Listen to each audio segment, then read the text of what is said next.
Hello and welcome to Not a Car November. On the docket today is a bicycle with a two-stroke engine that I put on it that I bought from eBay.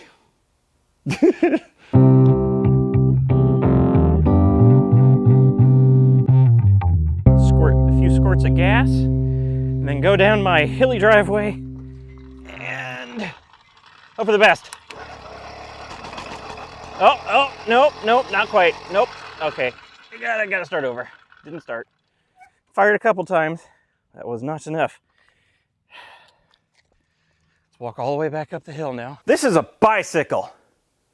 Is that all I wrote? Oh, no. This is a bicycle that I bought several years ago from Walmart for a whole $75, I think. And the whole time I've owned it, it's been an experiment bed for different modes of bicycular power.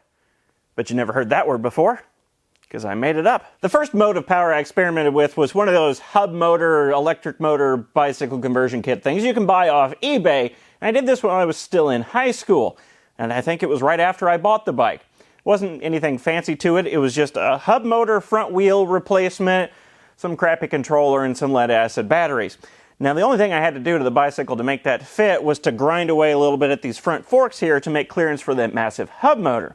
And now, obviously, it's not on the bike anymore, but I don't actually remember why I took it off the bicycle. Probably had something to do with the lead acid batteries being crappy, because they are. But I don't actually remember why I removed it from the bicycle. And if I remember correctly, I actually went through 2 of those electric bike kits, and they were broadly the same.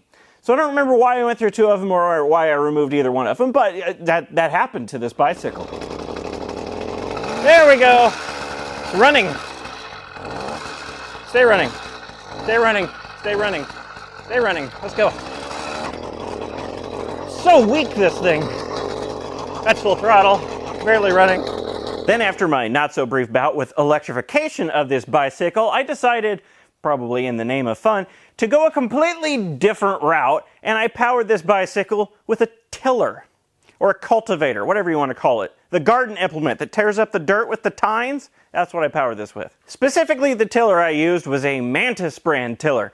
It had a whole 21.5cc two-stroke air-cooled engine that sounded like a very large, very angry wasp, and that drove a gearbox which then drove the tines that dug up the dirt. Well, I took the tines off, and the handle for the thing, and replaced them with a very loosely fitted sprocket that drove a chain that went down to the pedals.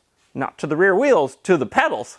To mount this tiller to the frame, I cut away this section of tubing from the bicycle frame, replaced it with these 2 little bits of flat bar, and these 2 bits of channel section here, and welded in these 2 tabs for the base of the tiller to mount to, and it just sat right here buzzing between my legs, and again, the chain drove the pedals down below. So what was this bicycle like to ride with a tiller powering it?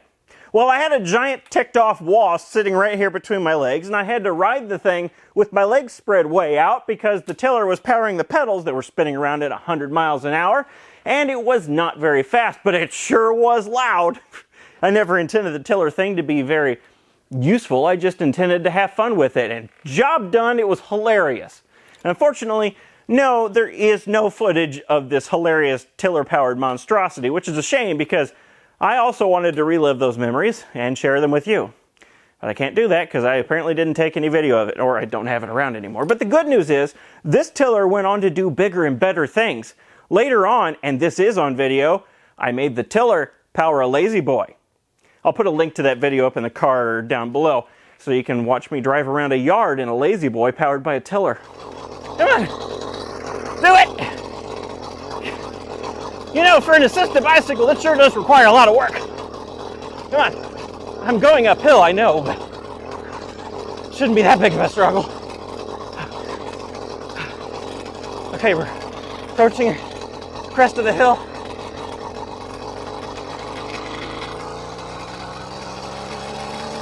All right, going downhill. You can do it now.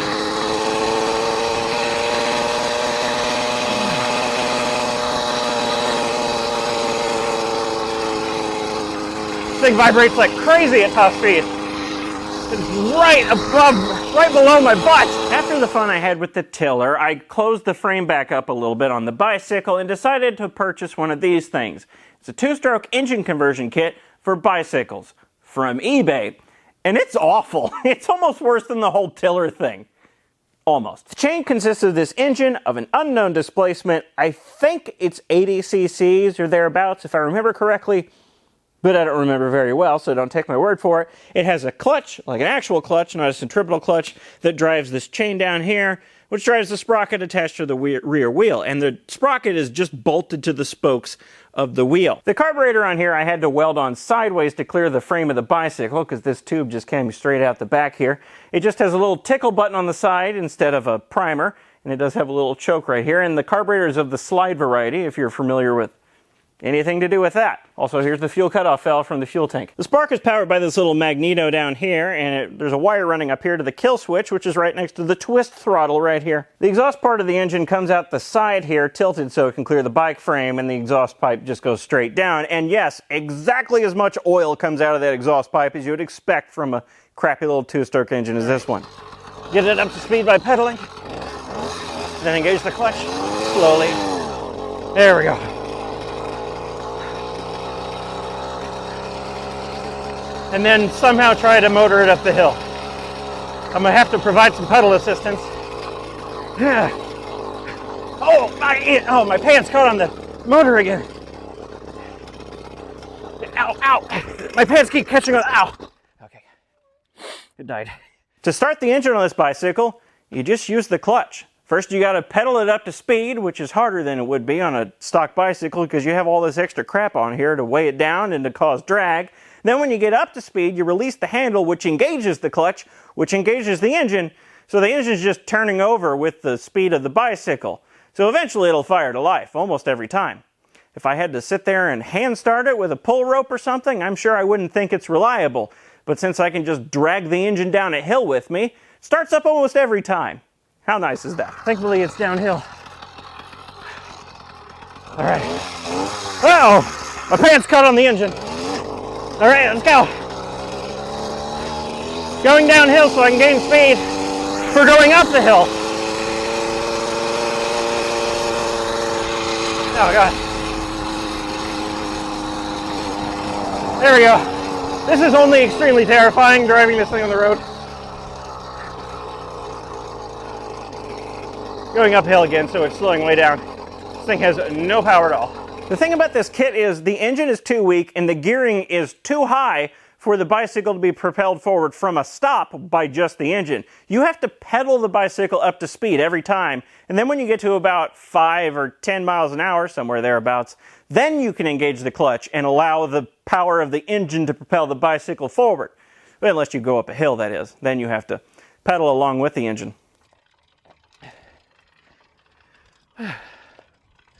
I don't know what the top speed of this thing is, but I think it's around 20 miles an hour, which feels way too fast on this contraption. Then if you get down below about 10 miles an hour, well, then you got to start pedaling again. So the whole time you're trying to keep it in this narrow speed range between 10 to 20 miles an hour to avoid either dying of a terrible accident or dying of exhaustion from pedaling this overly draggy bicycle. The quality of this little engine is hilarious. Like I said, it's around 80 cc's in displacement, but it doesn't have anywhere near the power that a two-stroke 80 cc engine should.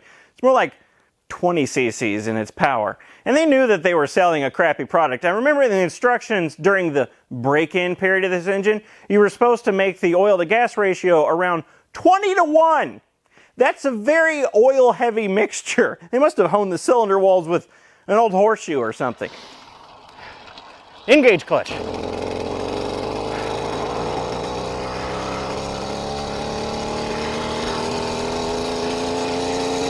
All right, we're approaching my driveway. Now let's hope no cars are coming in. Try to motor up the driveway. Don't slip on the gravel. No, get a pedal. This thing's a turd.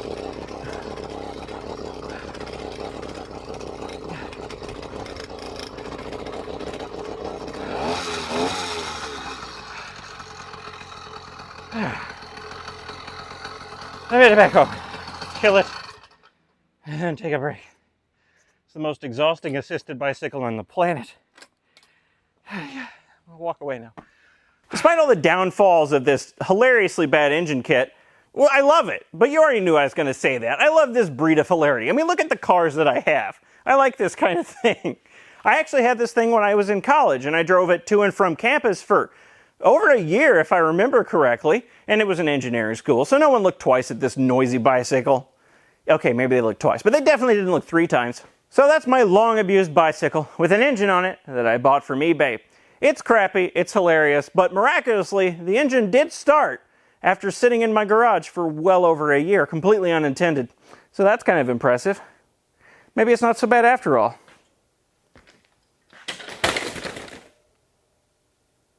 See you later, thanks for watching.